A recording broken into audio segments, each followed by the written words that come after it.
le cours de la sulfureuse monnaie, qui frôlait les 20 000 $ en début de semaine, est retombé sous la barre des 13 000 $ vendredi. Mais qu'arrive-t-il au Bitcoin? Star des marchés début décembre, la crypto-monnaie voit son cours s'effondrer depuis plusieurs heures.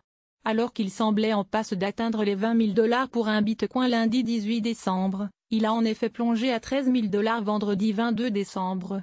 Une violente chute, rappelant à quel point le cours de l'e-devise créé en 2009 est aussi volatile qu'instable début 2017. Il ne dépassait pas les 1 000 $. À première vue, ce retournement peut paraître déroutant, tant depuis quelques semaines, le Bitcoin suscite l'enthousiasme et les appétits d'une partie de la planète finance. Lundi 18 décembre, le Chicago Mercantile Exchange (CME) a ainsi lancé des contrats à terme sur la crypto-monnaie, une semaine après le Chicago Board Option Exchange (BOE), l'autre grande bourse de Chicago.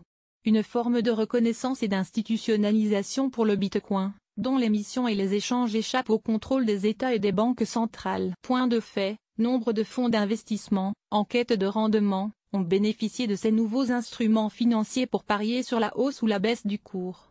Encore inconnu du grand public il y a 2 ou 3 ans, le Bitcoin a également attiré beaucoup de particuliers ces derniers mois, espérant eux aussi profiter de l'envolée. Les régulateurs, eux, n'ont pas tardé à tirer la sonnette d'alarme, rappelant que cet emballement spéculatif était susceptible de se dégonfler comme un ballon de baudruche, au risque de ruiner les particuliers ayant tenté l'aventure.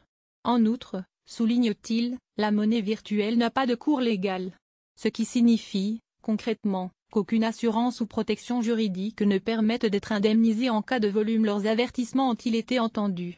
Peut-être. Piratage d'une plateforme sud-coréenne. Pour comprendre la chute de l'e-devise, il faut d'abord rappeler que les volumes d'échange sont faibles. De plus, la détention de Bitcoin est très concentrée. 1000 personnes détiennent 40% du stock, rappelle Eric Dor, économiste à l'école de management ISEG. Il suffit qu'une poignée d'entre elles vendent des Bitcoins pour en déstabiliser le cours. Ces derniers jours, d'autres facteurs ont contribué à la chute. Certains ont revendu leurs Bitcoins avant Noël, afin de toucher les bénéfices.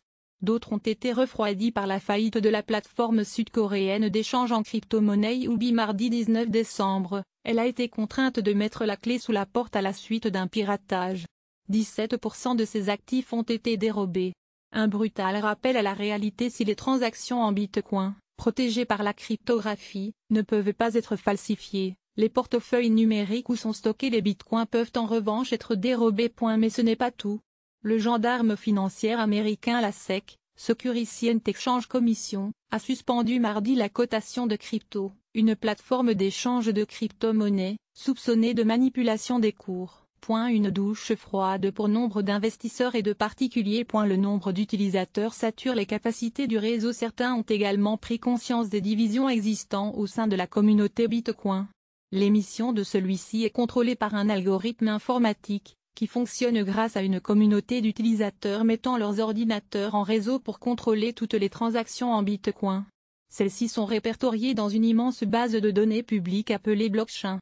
De plus, l'algorithme limite à 21 millions le nombre total de bitcoins qui seront émis. Il y a déjà 16,7 millions en circulation. Problème. L'explosion du nombre d'utilisateurs sature les capacités du réseau, ralentit les échanges et provoque une hausse des frais de transaction. Pour contourner ces défauts, ainsi qu'un certain nombre d'autres limitations, une partie de la communauté a, en août, créé le Bitcoin Cash, qui reprend les mêmes principes que le Bitcoin, ainsi que l'historique de ces transactions, mais avec plus de possibilités.